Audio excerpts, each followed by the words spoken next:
Hello बच्चों, welcome to Sunil academy. तो कल हमने पढ़ा था बेटा कॉम्पिटेंसी बेस्ड क्वेश्चन पार्ट 1 और आज हम करेंगे पार्ट 2। तो चलिए बेटा स्टार्ट करते हैं आज की वीडियो।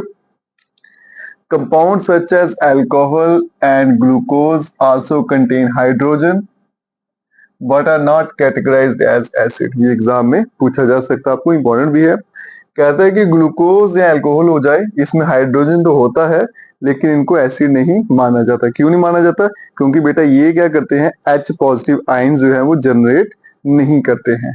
इनमें H होता है हाइड्रोजन, लेकिन ये H पॉजिटिव आयन जनरेट नहीं करते हैं, इसलिए इनको एसिड कैटेगराइज नहीं किया जाता। एक हो गया। दूसरा यहाँ पे लिख देता हूं, do not produce H positive ions.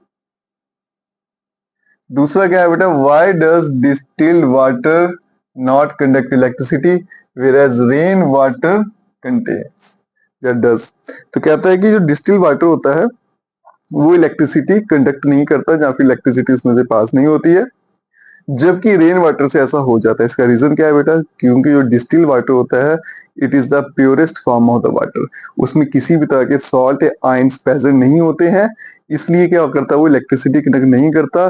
दूसरी तरफ जो आपका रेन वाटर होता है बेटा, उसमें सॉल्ट्स भी होते हैं और आयंस भी प्रेजेंट होते हैं, जो क्या करते हैं, इलेक्ट्रिसिटी कंडक्ट करते हैं। ये इसका रीजन है।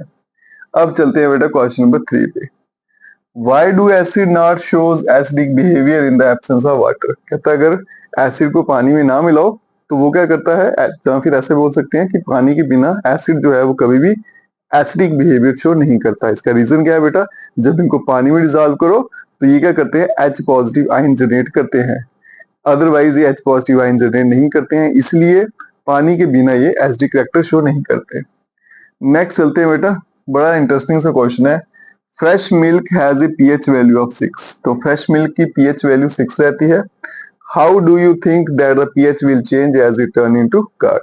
तो जब इस मिल्क का कर्ड बनेगा तो पीएच वैल्यू पे क्या असर रहेगा वो पूछा गया। तो कर्ड जो होता है वो थोड़ा खट्टा होता है, इसलिए उसकी जो पीएच वैल्यू होती है बेटा वो 6 से कम होती है। ठीक है, तो जब दूध का कर्ड बनेगा तो उसकी पीएच वैल्यू क्या होगी बेटा, कम हो जाएगी। वो 6 से 5 4 3 जितनी भी है लेकिन कम हो जाएगी। तो यहाँ पे क्या आंसर आएगा, डिक्रीज होगी। ठीक है,